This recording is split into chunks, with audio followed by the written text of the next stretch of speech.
বরাবরের মতো এবারও ঢাকা আন্তর্জাতিক বাণিজ্য মেলায় ক্রেতা সমাগম দেখা গিয়েছে বিদেশি স্টলগুলোতে। বিদেশি কাপড়, কসমেটিক্স, গৃহস্থলী সামগ্রী, মশলা, ইমিটেশনের গহনা কিনতে ভিড় করছেন ক্রেতারা।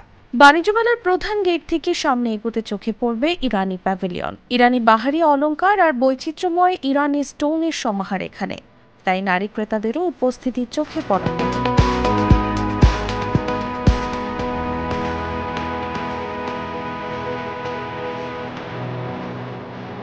তারা শাড়ি কিংবা পছন্দের ড্রেসের সাথে মিলিয়ে হরেক রকম স্টোনের গহনা কিনছেন এসব ইরানি স্টল থেকে।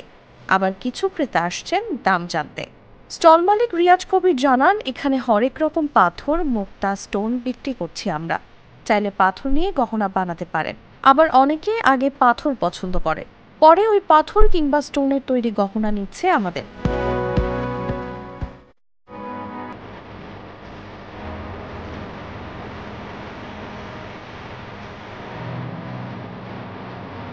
ক্রেতারা জানান, এখান থেকে পছন্দের রঙের স্টোন কিনে পরে এটা দিয়ে নথ, আংটি কিংবা কানের দুল তৈরি করেন। অনেক সময় ম্যাচিং স্টোন সেট কিনেন। স্টোন সেটগুলো সাশ্রয়ী বেশি।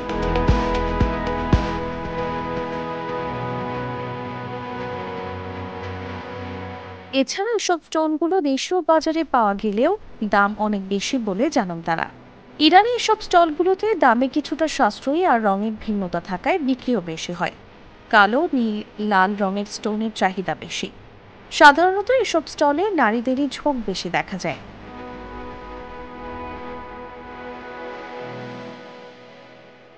And now you're someone new they